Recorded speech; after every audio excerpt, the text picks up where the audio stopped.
Howdy peeps, welcome to or welcome back to the channel.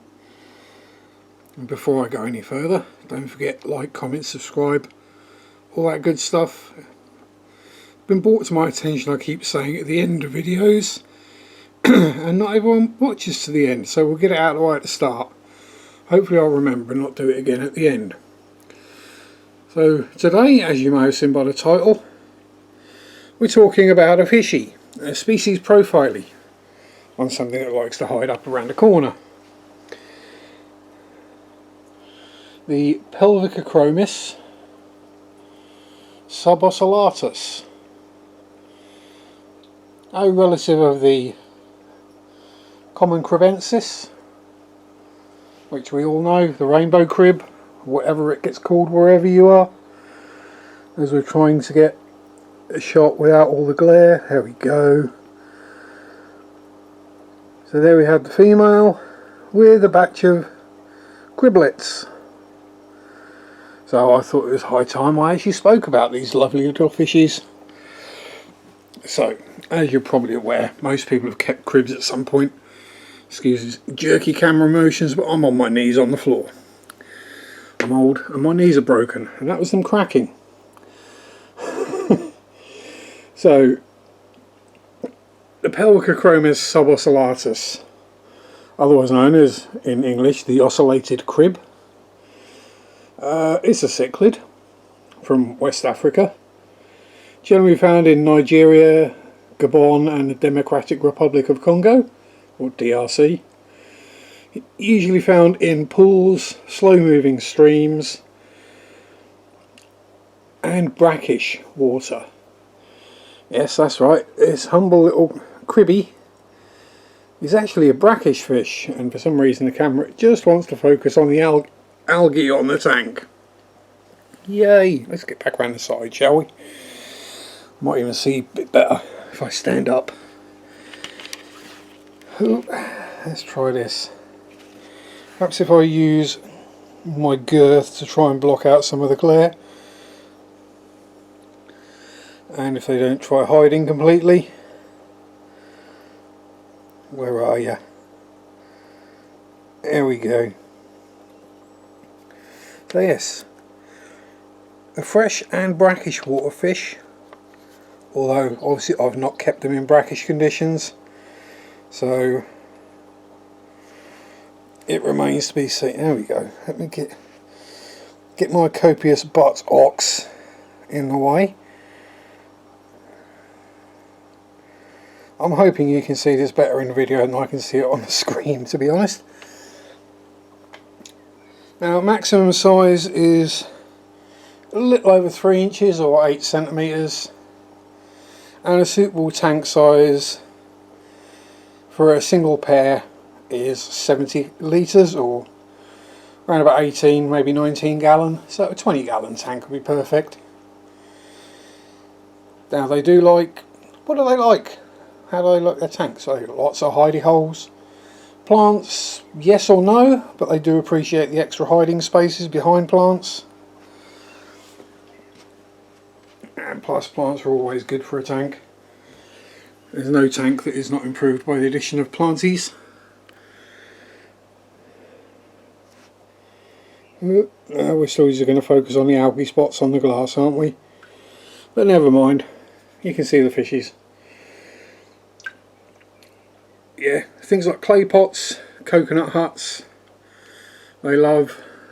And as we can see down here, we have the original coconut hut of crib breeding +1, which they've buried so nobody else can get in it. Yes, and that's another reason. They like a fine sand or a fine gravel substrate, because they do dig. They dig pits to breed in, so yes, they dug out the coconut hut and then they reburied it again and dug it out and reburied it and opened it up just big enough for Mama Crib to get in and out. Well, Daddy Crib was on guard duty. Where were we? Water parameters, community tank pretty much. pH 5.5 to 7.5, temperature 72 to 79, 22 to 26. Hardness 5 to 20 degrees. You know, they'll eat anything, literally. Live foods, dry foods, flakes, granules, pellets, frozen foods. Yeah, pretty much whatever you put in they'll eat. They're not fussy. And a good powdered flake is also very good because they're best kept in pairs, and they are a monogamous pairing. They do pair for life, as it were. And it's only when you got a pair that they do show their true colours. An individual will just be a duller version of what we have somewhere in there, hiding up behind the plants, as per usual. Yeah, they like hiding. They are territorial when breeding. If you've heard any splashy noises going on, that's Mr. Crib chasing off the limia. If they get remotely close, there we go again. If they get a little too close, he will just chase them off. Unfortunately, he did manage to chase little Boise, the male limia, out of the back of the tank, and I found him however much longer later on the floor, crispy. But sad as that is, little Boise's done his job. We've got a lot of little limias now, so we're okay. Both sexes or genders do colour up when they are in breeding trim.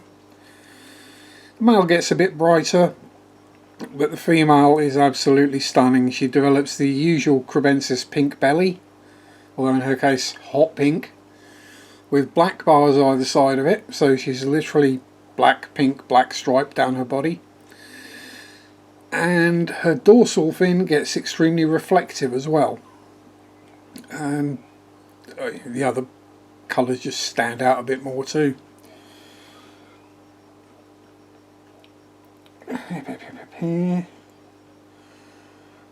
As I said, they are a cave spawner, like most dwarf cichlids are, especially Pelvicachromis species. Generally takes 2 to 3 days for the eggs to hatch, then another 7 to 8 before they're free swimming. These little guys in here are now a couple of weeks old. They started out with about 15 down to around about 20 now, which is a manageable amount, he says. Bearing their second spawn, the first one didn't. Well, we got wrigglers, but that was as far as it got. And yes, the adults will take the small fry into their mouths to either move them around the tank, or in the case of what's going on at the moment, clean them. So, make sure that their fry are young, healthy and clean and in as good a condition as possible, which you can't complain about. But as I said, yes, a bit territorial when they're breeding, when they got fry. Otherwise, not an aggressive fish. As I say, they quite happily coexist with the bristlenoses and the limias in here the rest of the time. And it's not going to be too long before I start pulling those fry out of there. Just hope they don't breed again anytime soon. So, there we go. Pelvicachromis Subocellatus. I do apologise for glare and stuff, but hey. If I wait for the light that causes the glare to go away, then the camera just doesn't pick up any light at all and it's just all dark. So, there we are. Plus British summertime, got to make the most of some actual sunlight in the UK. Well, we've waffled on long enough. Stuff's I already said at the start of the video about the, if you've got any questions or whatever, or video requests, stick them down in the comments below. I do read all the comments, I do try and reply to all the comments, as long as they make sense. I do get some random bot trolley type ones, but we all do. Anyway, thank you very much for watching. I hope you found it useful, and perhaps you might think about getting some different flavoured cribs. Peace out, rock on, and bye bye.